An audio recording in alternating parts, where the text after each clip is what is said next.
Hey guys, this is Coach Andrew Gotchis with One Back Offense and the Lone Star Clinic. We are here with Coach Smith, and we are about to go through a service that we offer at One Back for mock interviews. So, again, we've been able to say it on several videos. Our goal at One Back is to serve coaches. We really want to be able to serve coaches. That's what we're in the business of doing. That's why we really want to make sure that we put on great clinics, put great content out for y'all. But one of the other things we feel like we can do is we feel like we can offer you mock interviews and resume review. So as you get ready to go get that next job and you get ready to find that promotion, you'll feel super prepared walking into the interview room and be ready to land that position that you're hoping to get. So the format for tonight, I'm going to ask Coach Smith a series of questions, and I'll be taking notes as he goes through his questions.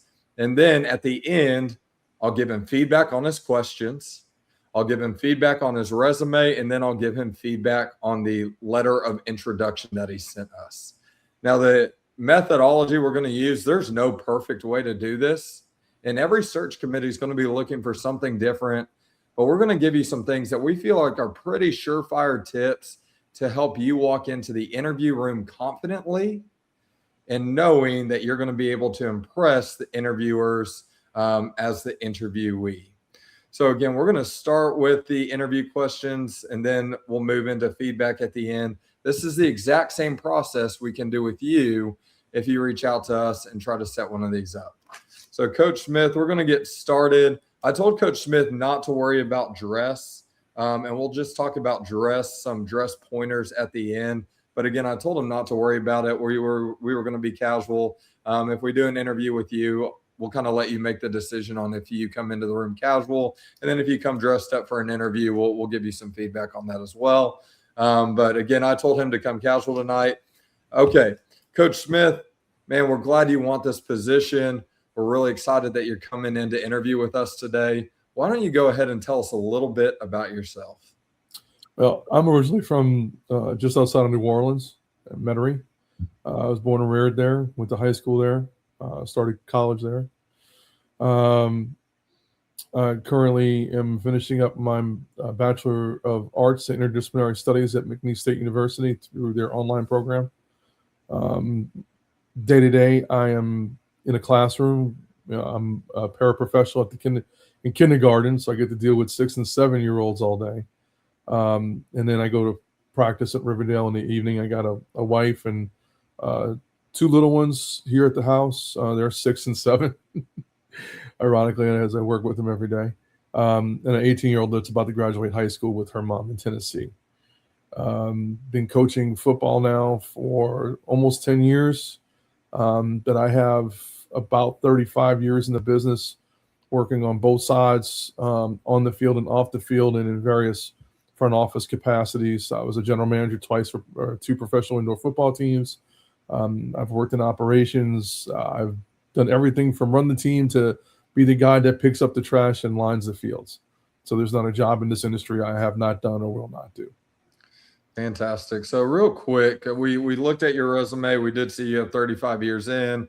There's some professional, some semi-professional experience there.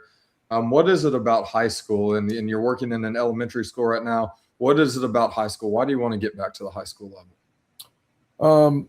Well, the big reason why I want to get back to high school is because I feel like I have a great opportunity because of my background to help our athletes develop on and off the field. I have a very unique perspective in the fact that I've been in the room with NFL scouts. I've been in college recruiting meetings, not necessarily as a coach, but as a person who works in operations. So even though I wasn't able to get my input in those meetings, I basically soaked up everything that's there. And in talking to NFL scouts and knowing coaches at the NFL level and knowing coaches at the collegiate level, I know exactly what they're looking for. And, with my knowledge of, things that happen off the field and recruiting processes and things of that nature, I feel like I'm able to help a team develop young men. And then when it comes to coaching a position, I've coached on both sides of the ball. And I've been really fortunate in the last 10 years of my career. Now that I'm in this part of it, to where I've learned to coach both offense and defense. The only position I haven't coached is defensive backs, and Mhm. I'm willing to do that too. I mean, it's not a perfect science, but I may be 5'8" and a little bit chunky, but hey, I can still move my feet and I got okay hands, and I can teach a kid how to play that position the right way, especially with my knowledge of special teams, how we need to use leverage in punt cover and kickoff cover. So that's the reason why I went back to high school football. Now I want to go to college. The reason why I want to go to college is because I feel like it's time.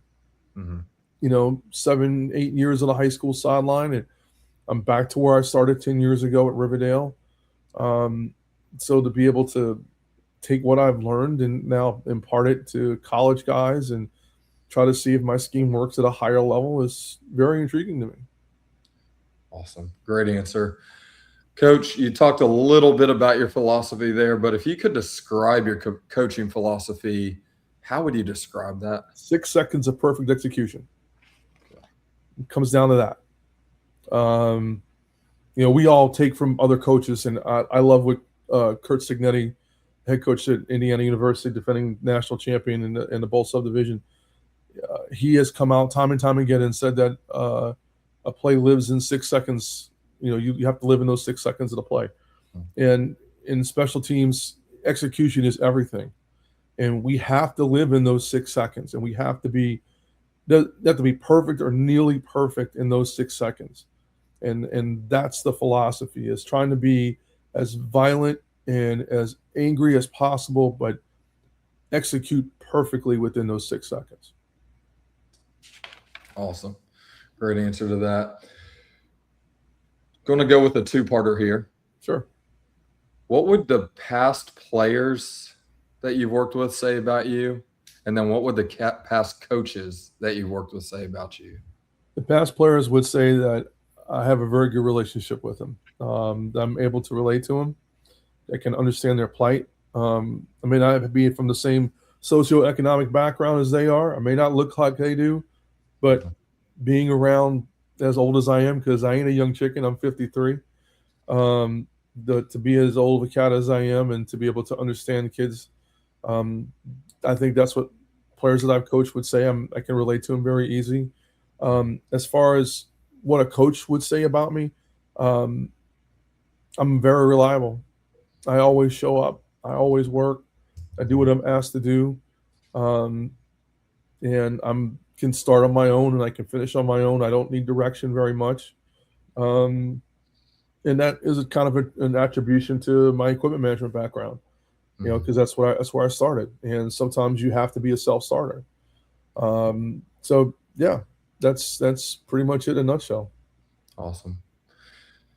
Even at the college level, we have to deal with parents. You definitely see it more at the high school, junior high level. The access points are a lot higher at those levels.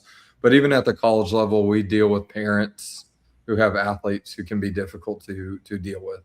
How do you handle that difficult parent, that tough parent who's breathing down your back, in your DMs, texting you, emailing you, blowing up your phone? Why isn't my baby getting the playing time? You suck at being a coach. How do you handle that? I think you have to be as transparent as possible. Mhm. Um, Transparency with our athletes is tantamount, and I think that their parent or guardians or whomever, they all deserve the same transparency. And it's no sugarcoating. It's like your son, as great of a human as he is, as hard as he works in the weight room, as great as he does in his academics, he's just not making it on the field. And here's why: he lacks in this. He can't do that. And we've tried and tried and tried, and we just can't get him. We can't get him in the lineup because we have humans that are better than him. And I'm sorry to tell you that, but that's the truth. Mm. And I think, I mean, as a parent myself, I'm as a parent myself, I would want my children's coaches, whether it's at the recreational level or the collegiate or the pro level, I would want those individuals to tell me why my children aren't performing. Mhm. And then my next question, at least for me as a parent, is what can I do to help? And I know that once they get beyond the high school level, there's really not much I can do to help, because then at that point they're adults, and they're in the hands of other capable adult humans, and um, that are appointed to those positions because they're qualified for them. And so I'm going to defer to them, and I think I think it's important, and to be able to have transparency with players and parents is tantamount to having a relationship with them, because I think once kids see, and it happens to us at the high school level, because if we lie to a kid and say, oh, well, it's not you, it's not, they're going to see right through it all the time. And it's like, you kind of violate the trust. Yeah.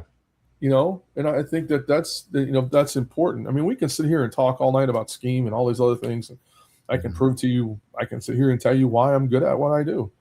But if I don't have trust with the players or the parents, what good am I doing to my head coach? Yeah, absolutely. Coach, tell me what some of your strengths are. I like to work. I'm a film rat. I'm very good at graphic design. I design my own playbook templates. I do all my own installs. I don't pay people to do them. I have a very, and it's a well-rounded, broad skill knowledge base of things that happen on and off the field. I'm getting better at game management, I think, every day. Being able to, biggest asset for me is my ability to teach. I mean, I do work with children every day in the classroom, so my ability to go into a meeting situation and tell players, not beat around the bush, say, hey, this is what this is what we're doing today. This is how it's going to get done. Here's the how and why, and then we get going. And to be able to convey that in a way where the players can understand it, coaches can understand it.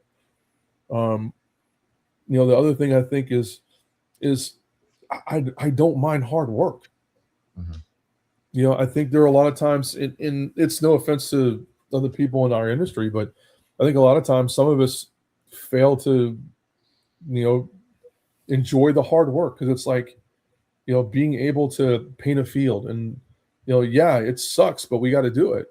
But I don't mind doing it, because you build camaraderie with your coworkers.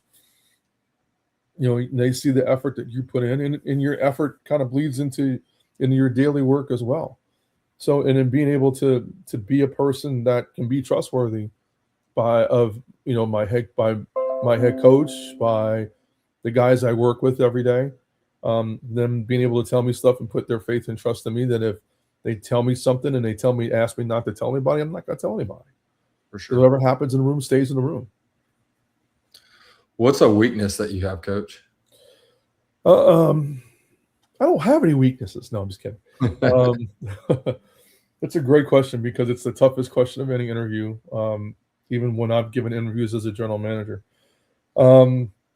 I think for me, my weakness can be sometimes I care a little bit too much, because I let the job kind of run over into my life. And, I got a 7 and a 6-year-old and a wife, and, sometimes I put blinders on and I get to work and, run my race, I guess, so to speak, and we use the horse racing terms, and run down the track, and I'm at the 3rd furlong and I don't even know where the hell I'm going. Yeah. So, I think sometimes maybe I'm a little short-tempered, but who in this industry isn't? Yeah. So I think maybe those two things. Yeah, and that feeds in perfectly to our next question of how do you find work-life balance? You mentioned in past questions that it is hard. It's hard work, and it does take a lot of hours. And whether you're a high school coach, you're coaching in the classroom, you're doing kind of all the things that comes with being in a school and then coaching on top of that, or at the college level, you're going to have a recruiting area. You're going to have kids. You're going to have to learn them. You're going to have to talk to their coaches. Does their personality fit our program? Do their grades fit our program? How do you balance all that? And then, like you said, you have a wife at home, you have 2 kids at home that you need to care for. It's a very good question, because I'm still learning how to do it. I spent a good chunk of my career single. Some of it not by choice, but a good chunk of it was by choice, because I knew working in a professional environment, especially at the higher levels, the time commitment involved. And I knew that I didn't want to put a significant other or my children through it because I saw other coaches do it. And I saw other colleagues do it. But I also saw I had a lot of great examples, both on and off the field, of coaches, administrators, equipment managers, athletic trainers, sports information people who were able to do that. It took being married to my current wife Mhm. to learn how to do it. Mhm. My first wife, her and I, we had our daughter about a year and a half into our marriage, and I changed jobs. Then I subsequently lost that position that I was in, so I never really got the full gist of how to do this as as a father, a husband, right? Mhm. Um, and I was in a couple other relationships with significant others, but again, we were single, we didn't have kids, so it was kind of like okay. So now I'm in this relationship with my wife now going on. We just hit 3 years last week, and learning how to do it because also like I said at the start of this interview, I'm still in college. I'm finishing up. I'm got Mhm. 9 credit hours this semester. So I'm in class 8 hours. I'm on the field for 3. I got an hour commute each way to and from work.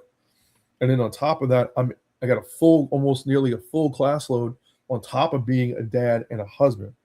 Mhm. So, my days right now are very long and trying to figure out like I got home tonight from practice and I'm helping both of my kids with their homework as soon as I get done eating. Actually, Yeah. while I'm eating dinner with my wife.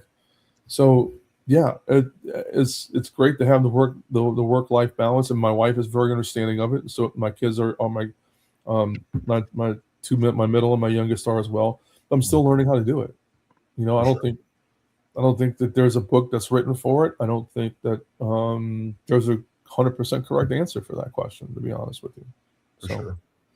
Here's going to be a little bit different of a question. sure. Tell me about a time you worked outside the box. So we hear about outside the box thinking. Oh We gosh, do man. that all the time, but I want you to tell me a time you worked outside the box.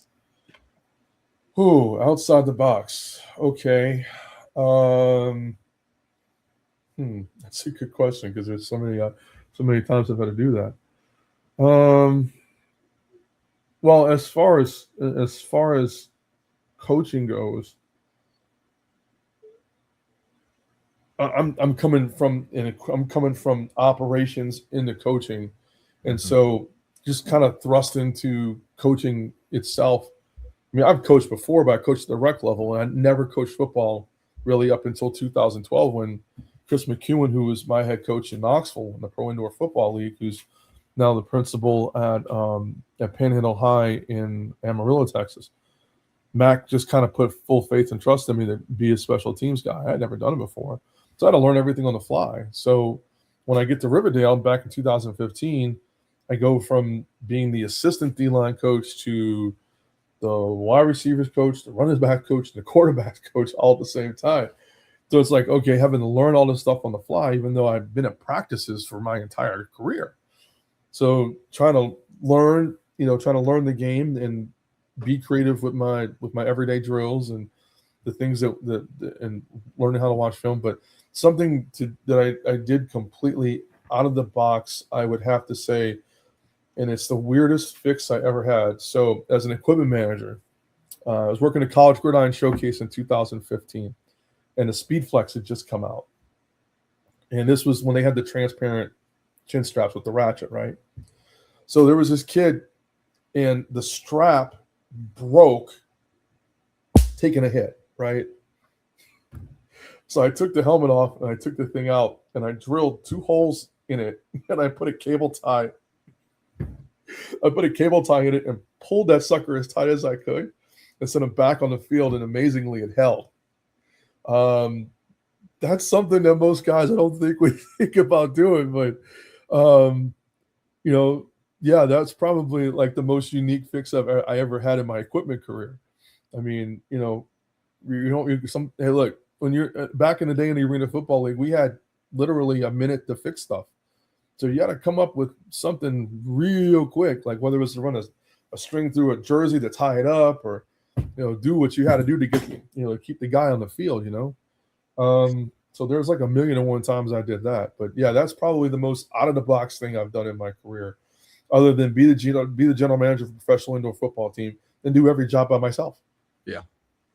Oh, that's a great answer. Is there anything else you want to share with us? Well, I got, man, when I sit back and think about it, the only way I can say is I'm blessed. Yeah. I can't figure it out. I can't understand how I keep coming about what I've done in my career. I don't know anybody in this business that's done what I've done. And I'm not trying to bang my own drum or, but to make the transition out of management and game operations into coaching the way and gosh knows that I am not God's gift to coaching. I am still learning. And if I stop learning, then what am I doing? But I'm just, to be able to be able to do what I've done to this point, and then have my wife who's supportive of me, that's really all I can ask, right? And yeah, I'm fighting every day for an opportunity, man. Just like the rest of us. Absolutely. What questions do you have for us as a hiring committee? Well, first of all, what's the timeline? Yeah, and then the hiring committee would go into whatever the timeline is. Yeah, because like in times before, like I'm really hesitant to ask about pay. Yes. Like when we get to the offer memo, that's when the pay question, bennies, all those other things come up. At least in my past experience in interviews and interviewing. So like another question I would ask the hiring committee is, I know that I'm not the only candidate, but what happened to the guy before me? Yeah. Did he get fired? Did he leave his own accord? Like, what was that situation? Yeah. All right. Are there any other questions you have for us? What's the school like? If it's a college, so I know it's a 4-year school because of what I've done a little bit of the background, but Nate, could you tell me more about your school? Because it's more like I'm selling me to you, but you got to sell you to me too. Because if y'all offer me this job, I want to be able to say, hey.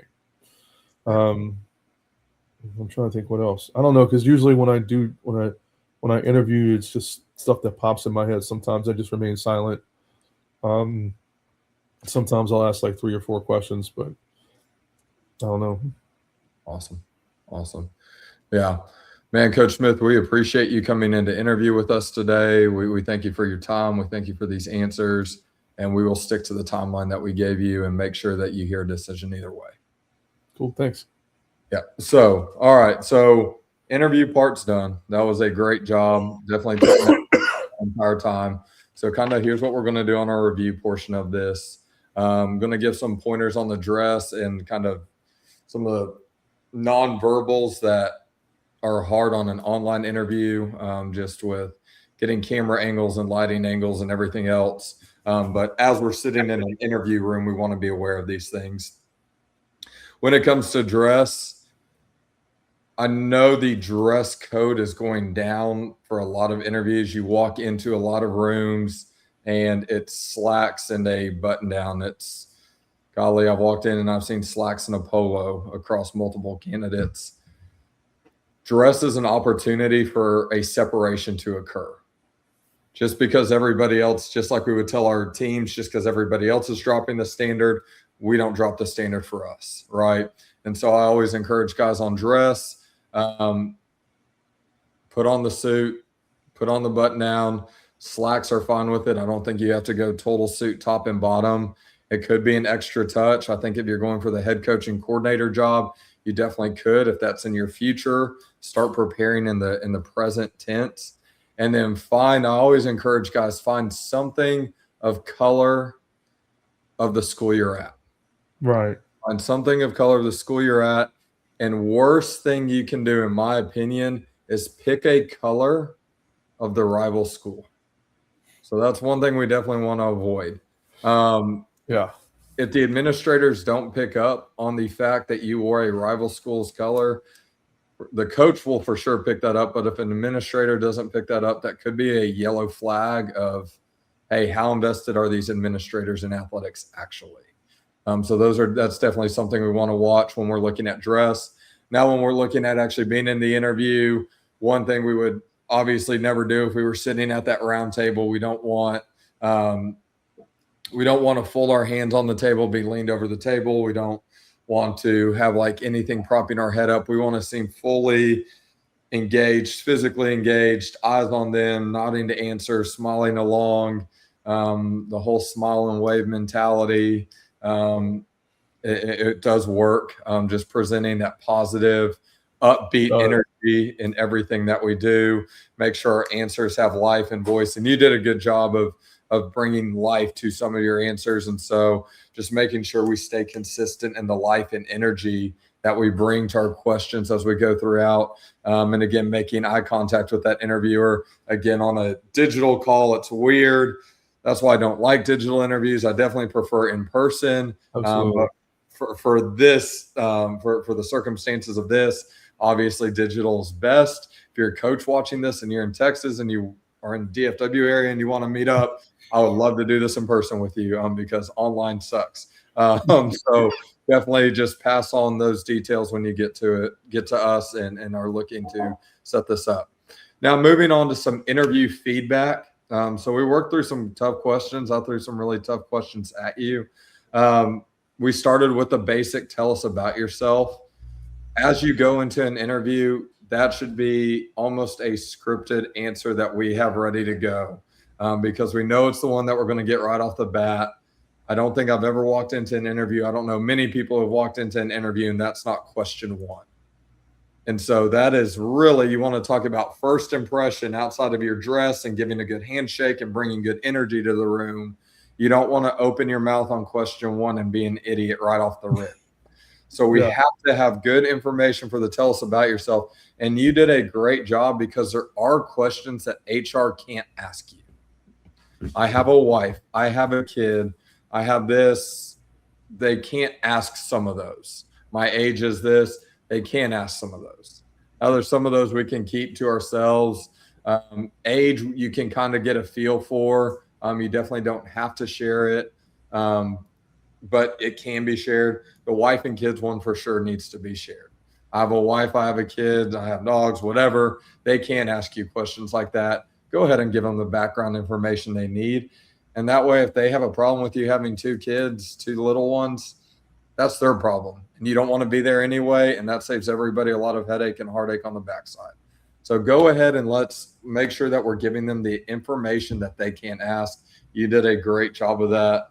Great job telling us kind of where you're at. You're still in school, you're coaching, you're doing the paraprofessional deal. You jump into your background of 35 years. You did a great job of painting a picture of who Coach Smith is. Now, when we moved on to the how would you describe your coaching philosophy, I would get into some certain values. Especially if there's administrators in the room. We're definitely going to want to hit values, and each interview is going to look just a little bit different. If it's all ball coaches, we can really talk more ball. But the one thing I did like about your answer, you gave them a tagline that would stick with them. Because now when they go back and they're talking about interviewers, they're going to be like, oh, yeah, the 6 seconds of perfect execution guy, that guy. He said 6 seconds of perfect execution. We all remember that. That's an easy tagline. It catches you quick. That's a good thing. That's a good thing. So that was really a positive. Coach, you cut out there. Okay, yeah. I was saying your tagline was good. Using 6 seconds of perfect execution, right? Just using a tagline that is catchy, that they think about, and when they're talking about you, it's like, okay, yeah. So like I think of Vince Lombardi's practice doesn't make perfect, perfect practice makes perfect. Going in with some type of line that just really, boom, it catches their another one I heard recently, if you can't coach the coach, you got to get a new coach. Right. And so basically being, if we can't help this guy. Cutting out again, coach. Here we go. Let's see if it stays with us. If you can't coach the coach, you coach the coach. Basically what you're saying is, yes, my goal is to help encourage coaches, but if I can't, I may have to move on. So that was great. Let's see. Moving into the what would past players, coaches say about you? Did a great job on that question. On that question and the how do you handle tough parents? I would just get more specific. I would provide some deeper, more specified specifics, just because it paints a better picture for what we're looking for. So again, I would go ahead and just deliver something more specific. What would past players and coaches say about you? The answer was, oh, I'm relatable. Okay, I think I lost Coach Smith there. I'm going to continue giving the feedback. Good news is this is being recorded, so he'll be able to see it. That happens sometimes, so he'll be able to still get the feedback. And then we will get you perfect. We got you back in. Coach, I was letting them know for some of the parts that you missed. I'll just make sure that you get the recording and you watch the recording, but we'll keep moving through this one. But what I was really at right there is making sure we get specific. You talked about relationships, talked about being relatable. What does that look like? What's a specific of that? And you talked a little bit about the socioeconomic status, but is that, man, my players have mentioned, like, I know the music. I make it a point to dig into the music that they're listening to, or I do my best to keep up with social media trends. And so if they're doing this at practice, I can jump in and I can go 6-7 with them, right? And so am I staying on top of trends? And just, again, being specific of, if I'm going to say relatable, what does relatable mean? Moving down to the strengths. Hard worker is a good one. I would just personally, I tell guys in a coaching interview to stay away from hard worker.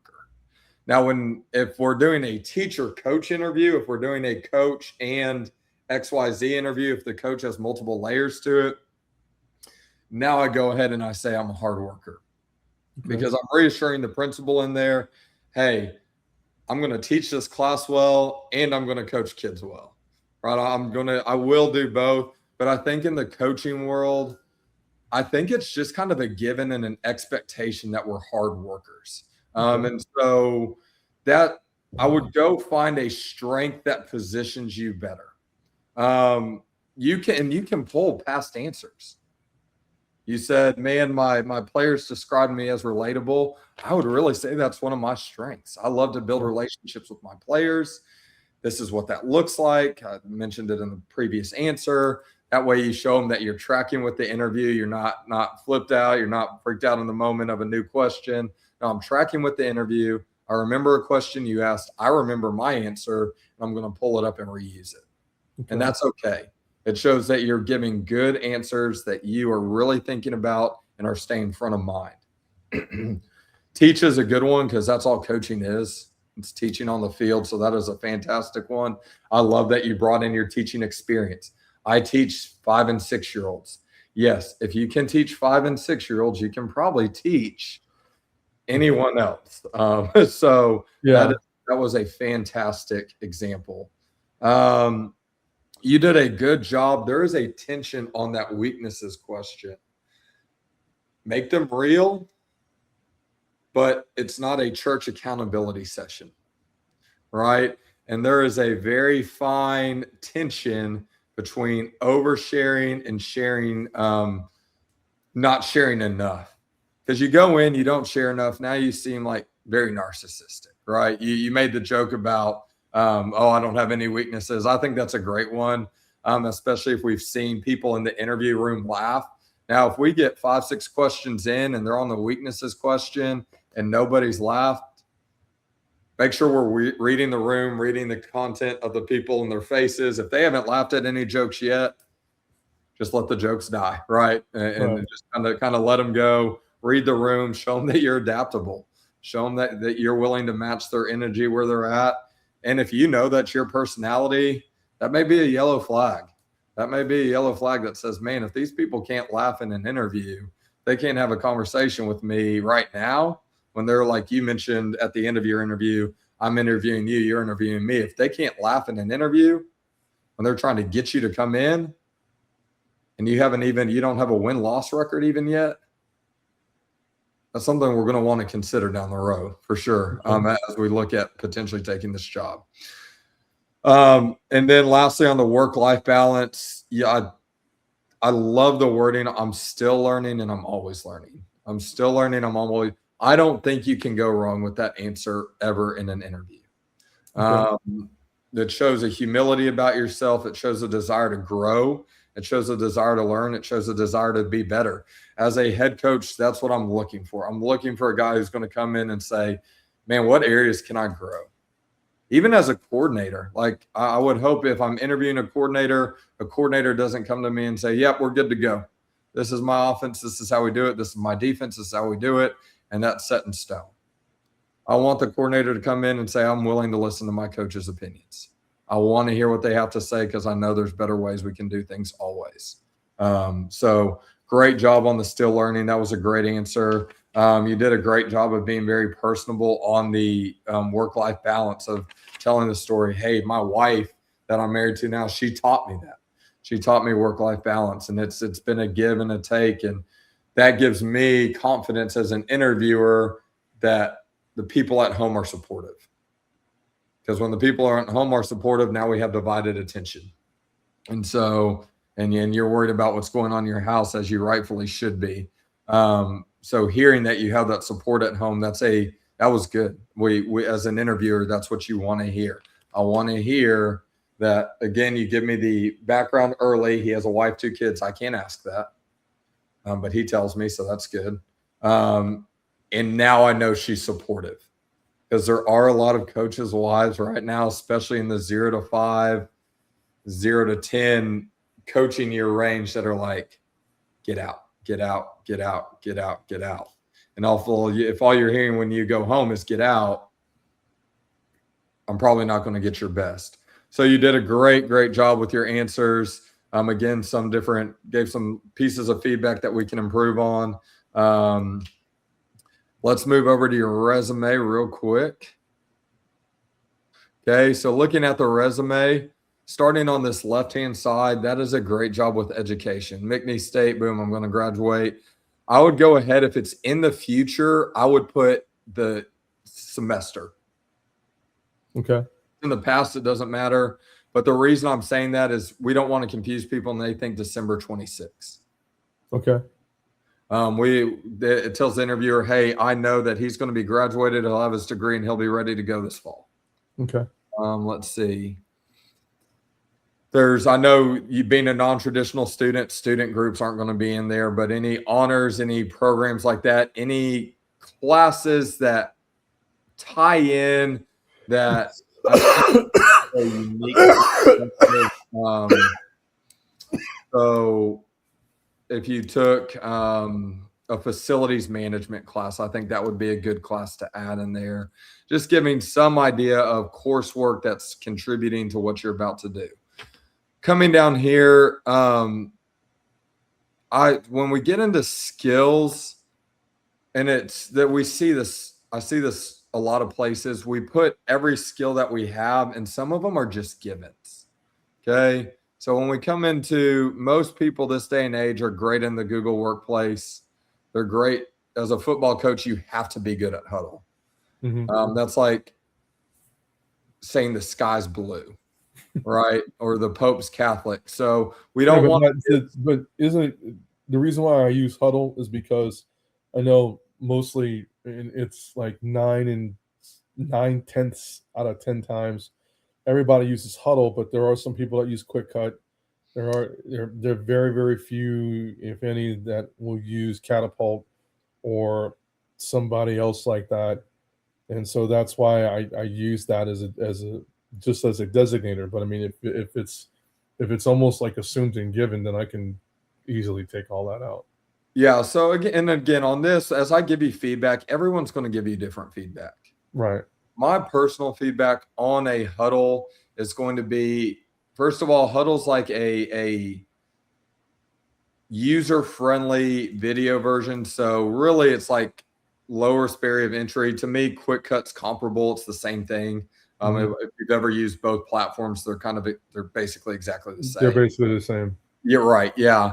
And so really to me, actually what you're doing is you're starting to disqualify yourself a little bit Okay. because it's not Catapult or XOs, which are higher level. Right. So by saying I have huddle, now coaches are wondering, well, does he have XO? And that thought may get in their head. Also, I think to me, I haven't met a head coach yet that video is going to be a barrier of entry. So again, we're trying to give skills that'll help us break any barrier of entry that's been created.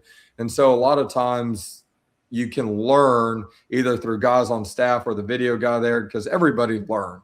And so again, you mentioned in your interview, you're willing to learn, you're willing to do things to become a better coach and always stay at the cutting edge.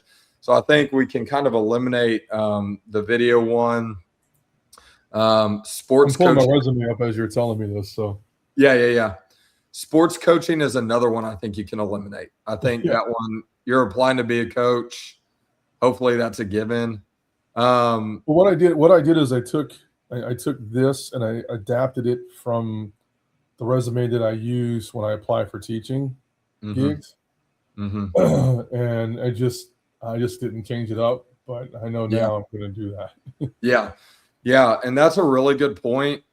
Even if you're applying to a high school, have two different resumes sometimes. Yeah.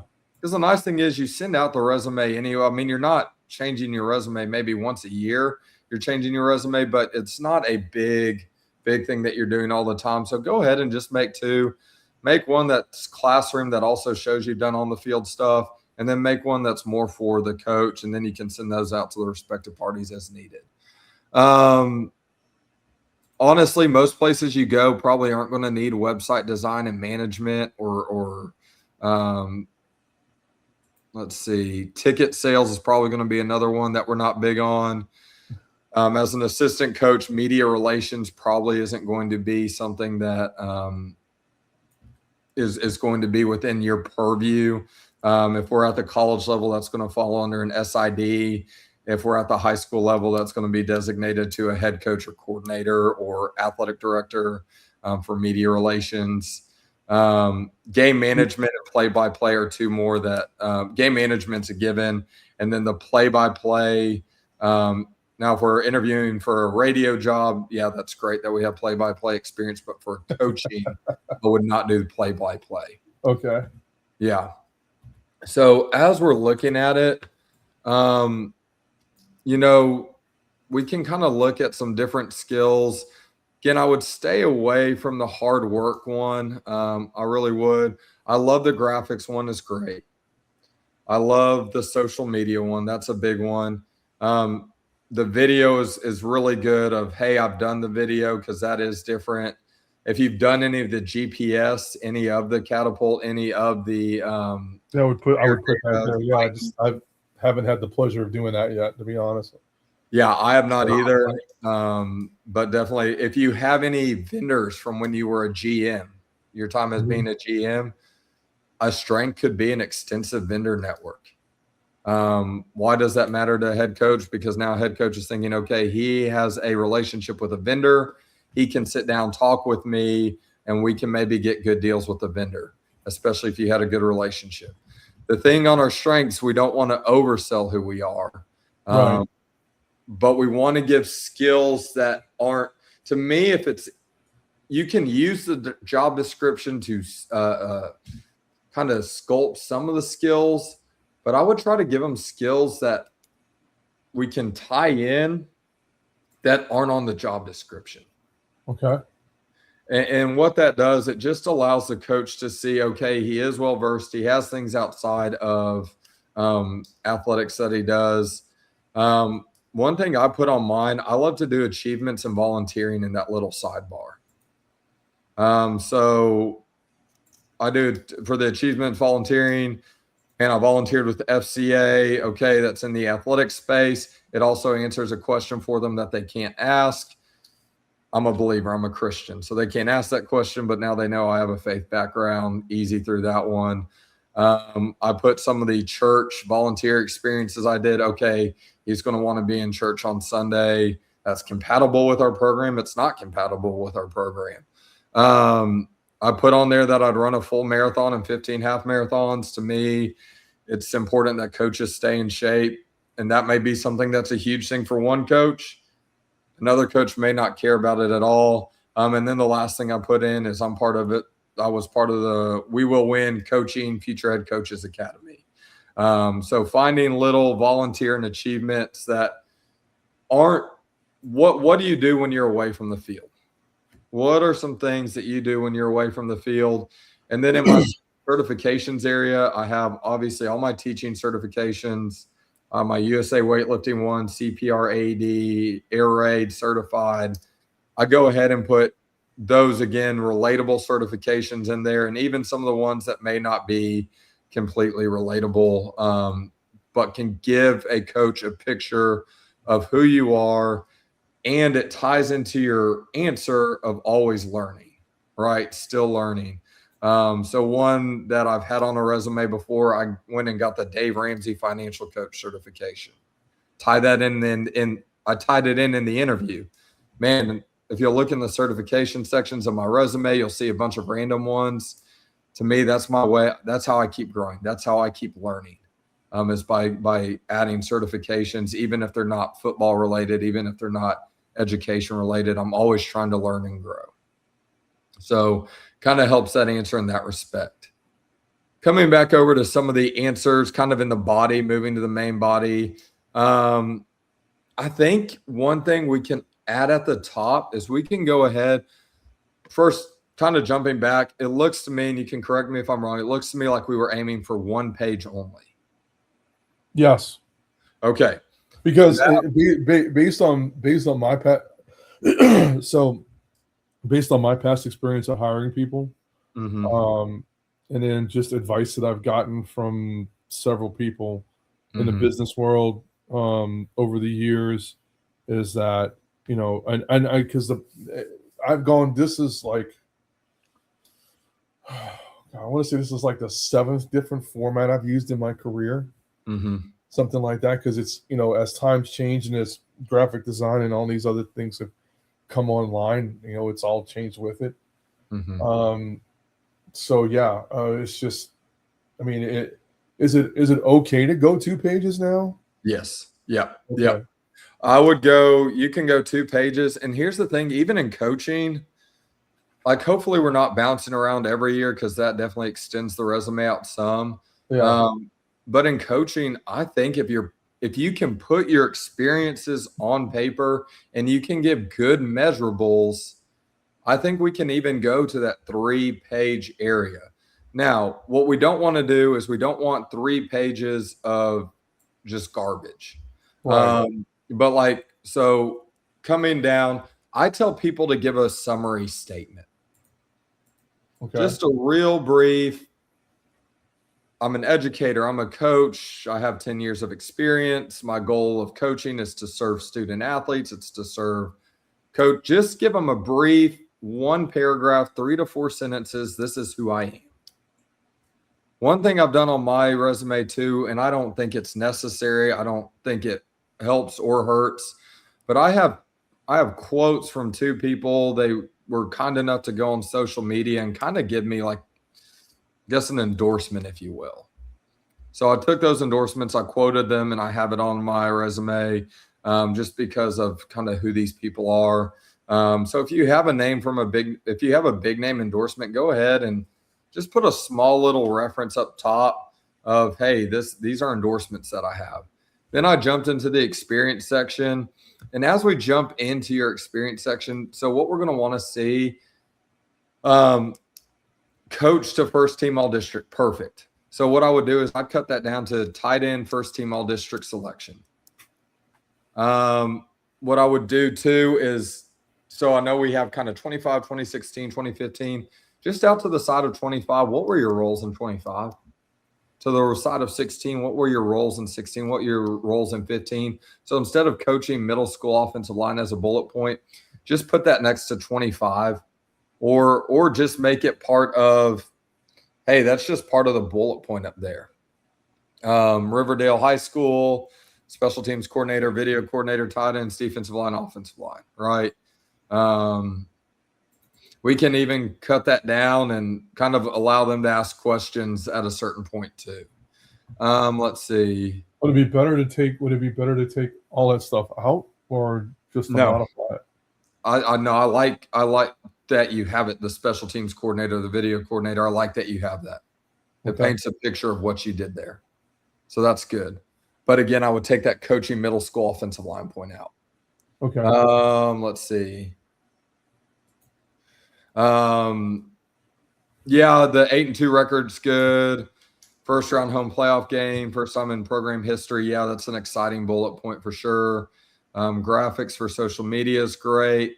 I would do manage social media and max preps. I would put our digital ones together. Now we've just saved a line of space. Let's see. Well, that's the thing. I didn't manage social media. I just did the graphics. Social media graphics and max preps. What are quick created graphics for social media and manage max preps? And so I think there's some things that need to be fleshed out more. When a coach sees that you manage max preps, they're going to know. Hey, he put in the stats, he put in the score, he did that. Now, I do think that's a good thing. It shows you're going above and beyond. I would never put laundry in there. I would never put I coach practices. There's some guys who are like, I ran practices, I ran drills. Yeah, we don't want to do that. Everybody does it, so it's implied. Yes, yeah. Anything that can be implied, we don't need it. Okay. Develop first team punters, great. Unit return 2 kicks for touchdown. Coach linebackers. Yeah, again, you have the coach linebackers. You already have that up there. Okay, yeah. So what I would do is trying to look, just because this one's a different one because you've been there 3 stints. And here's what I'm going to say. I would go ahead and move the positions you've coached to the top. And then what I would do is, I don't think you necessarily have to break it down I don't think you have to split up your years.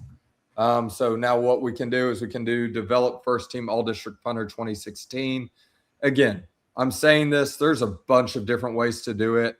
The thought process in my head, just to let you know what I'm looking at, I'm trying to see how much can we eliminate, because as I'm looking at it, we took up half the page for one job.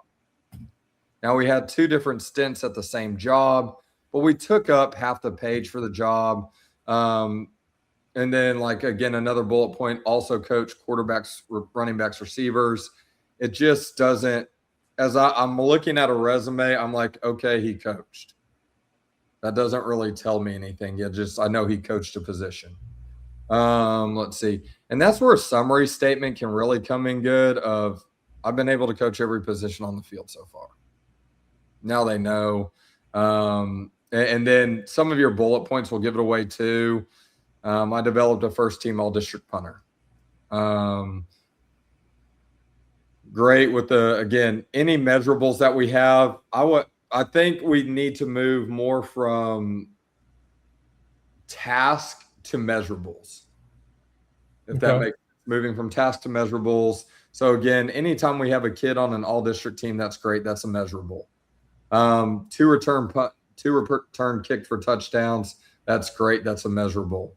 Sacks, tackles for loss, interceptions by your position group.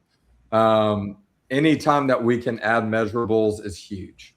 because that's what we're going to see, and that's just going to go further because a lot of guys are going to send in a resume that said I coached XYZ position.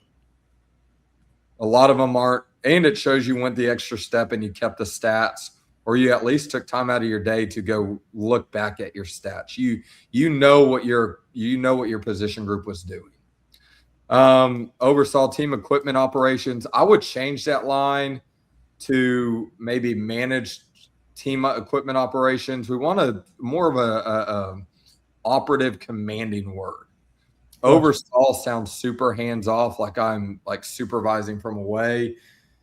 And this, I mean, it sounds really nitpicky, but there is power in words, right? So when we switch it to manage, boom, now all of a sudden, man, that sounds a lot more of he was in there. And then if you installed any systems for equipment, check in, check out, that'd be a great thing to do as well. Okay. Moving down to Haynes Academy real quick. You did a great job. We described all of our positions again. This one's going to be a little bit cleaner because you were there 1 year. The first bullet point, I think you can wordsmith it different while emphasizing the same thing. So we can do something along the lines of state's leading rusher, or put together game plan to block. Okay, let me work on that real quick. Let's see. Game planned a blocking scheme that led to state's leading rusher. That resulted in state's leading rusher. Yeah, I like resulted more. Yeah. That way it's because, again, we see that word coached again, and it's just like, okay, like we get like you're a coach. That's what you did. 3 players on all district team. Great. That's a great one. Again, I would take the coach, the middle school offensive line. Yeah, You had it up top too. Acted as head coach of JV boys basketball. You have that up there. I don't know. Texas is a little different in our designations because most of us coach the varsity and then coach varsity as well. You can definitely put that you were head coach of JV boys basketball. I would just kind of throw that up top of assistant boys basketball coach with a small designation of like HJV, head JV coach. That way, and then go ahead and turn that bullet point of basketball into a measurable. We averaged X amount of points per game. We had so many kids on district, blah, blah, blah, blah, blah. You have the all-district team. Our record was we had blocks. And it's hard because you were there 1 year. What we would like to do ideally, we want to show progress in our measurables. So if we're there for more than a year, or if you know stats from before when you got there to your year there, boom, now all of a sudden. So again, going back to that rushing point, increased rushing yards per game by however much y'all increased it by. Giving a measurable that shows, hey, I coached this and this is the improvement that happened. So that's what I would look at doing, is finding, again, any numbers, any measurables we can bring to the table. Accolades are great. Player accolades are great. Measurables are even better. Okay. Let's see. Coordinated special teams for varsity and JV. Great. Developed 2 long snappers and 2 kickers in 2 seasons. That's great to me. Read that as a head coach. Okay, well, that's your job as special teams coordinator. So should I take that out? Do you have measurables for the kickers? I would switch that to measurables if you do. Yeah, I got to go back and look, but yeah, I mean, I still have the stats. Yeah. And then again, for me as a head coach, I'm thinking develop 2 long snappers, and like to me, what I'm thinking is, well, he better have long snappers. Like that's part of special teams, right? We got to punt the ball and got to be able to kick a field goal. Yeah, but the distinction is that not every, like the situation that we were in Darlington, Yeah. I had to teach 2 kids how to kick, and I had to teach them in back-to-back season. Like my first season in 19, we had a kicker, but I had to teach somebody how to long snap. Yeah. Second season, we went into COVID. We didn't have any kicker, didn't have a punter, didn't have a long snapper, so I had to teach all 3 of those guys how to do it in a month and a half. Yeah. To get ready for kickoff. So for sure. I think with those points, what'll end up happening, you'll have the opportunity through the course of the interview to share that. okay. But again, now if we have numbers for the kickers and we have numbers for the punter, so we see an increased average and increased hang time, what did it change? Punter's hang time went from blank to blank, and the average went from blank to blank. Okay. That way, again, we're showing, because I can say a kid got better. It's like if we were talking to the parent, right? Especially at the high school level, I have that irate parent who's mad at me. But prove it. Prove it, right? I have film of practice. Well, there's Johnny during practice, and he's standing playing grab butt on the sideline, right? Okay, on this play, here's what's supposed to happen. Boom, roll clip. Little Johnny was supposed to be in cover 2. Johnny decided to put himself on a blitz for some reason, right? Now we show parents. Now parents don't have as much to be upset about.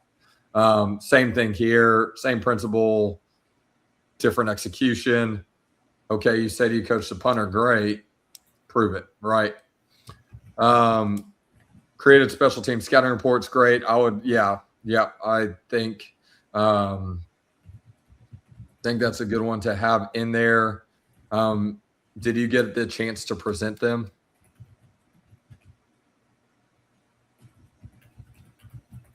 What's that? I'm sorry. Would you present your special team scouting reports? Yeah, I would. Okay, so I would go developed and presented special team scouting reports weekly. Oh yeah. With that, I did. Yeah. And then assisted in the weight room. To me, that's another one. If you did something specific by assisting in the weight room, great. But as I'm reading that, I see assisted in the weight room, and I'm like, great. He stood in there and watched and made sure a kid didn't drop a bar on their neck on bench press, right? Like, yeah, that's bare minimum. What are we doing that was above and beyond? Were you part of setting up the lifting plan? Were you part of? Were you in charge of tracking maxes? Were you in charge of rehab for kids that were out? If we're going to, instead of assisted in the weight room, what were we doing that was proactive, hands-on?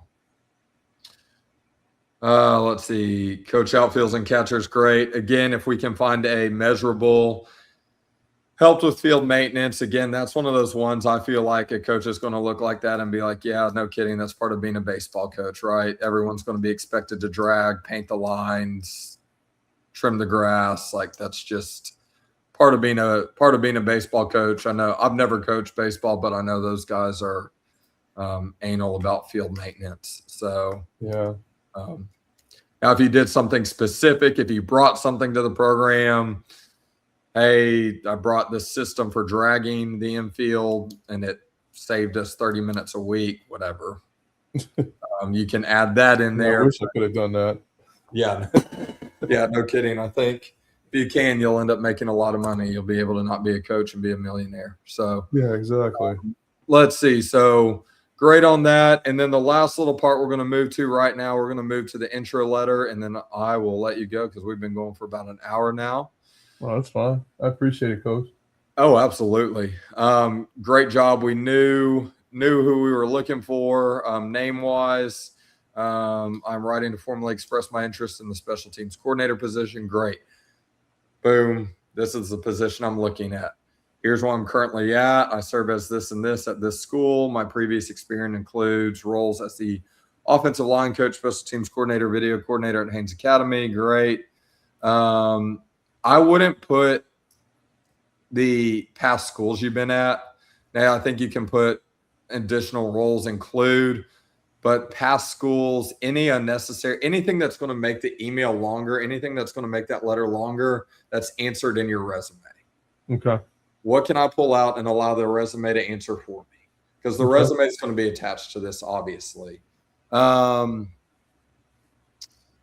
Great that you're completing. I'll be finished. Again, I would put when you're finished. You said final undergraduate semester. That indicates May, so that's good. Let's see.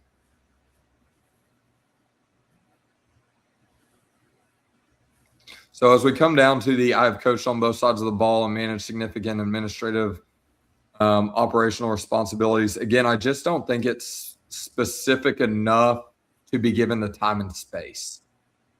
So again, as we're going to give things, I want it to be boom and bang, something that really hits home. And if it's not going to attention grab and get them down to my resume, I probably don't need it. This is a great opportunity, again, to kind of give a mission statement. I love to develop young men by doing X, Y, and Z.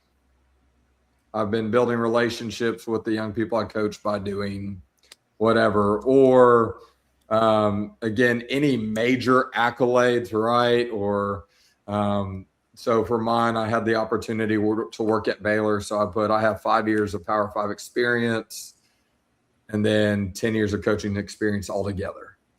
For you, I'd go in and say I have X amount of years Arena Football League or GM experience. Boom. Man, I'm reading that intro letter. He has GM experience. Wow. That's big time, right? And then let him go through your resume because, I mean, going back to your resume, we don't see your arena experience. We don't see that GM experience. We don't see that. So we definitely want that on the resume because that's a big one. As I'm looking through it, what's your differentiator? Right. Because I have 25 position coaches. Should I like moving forward, should I include that stuff on this? I mean, yeah. Okay. Yeah. Okay. Because here's the thing. In Texas, I've heard from ADs. They're like, man, I post this position on the site they use as my coaching tree, and I get 100 emails. I get 200 emails. Okay, so as I'm sorting through 100 emails, I need something that grabs my attention quick and in a hurry. So in my opening paragraph, I have that, Coach, I'm emailing to you. I'm interested in this position. I come from 5 years of Power 5 experience, yada, yada, yada. Within 2 sentences, there's my line that's hopefully going to catch their attention. Okay. For you. I was a GM of a professional football team for X amount of years. Boom, attention grabbed. Now I got you. Now I'm like, okay, I want to look at your resume. Boom, boom, boom, come down. Check out your resume. Make sure that stuff's on there. Thank you for your time and consideration. That's an easy, perfect way to close it. The length is really good. I think we can just substitute some things in that middle paragraph and then take out the Haynes stuff at the. Yeah. Okay. Yeah. If your resume answers the question, fantastic. This is really like we're going fishing and we need that stank bait to catch the catfish, right? Yeah. I mean, we're going for the big daddy now. So let's see. Last thing I'm going to add real quick on the resume. Again, you can take it past 2 pages. I will say this. I love the logos in the background. I do think that's a nice touch. You did have your contact information up there, which is great.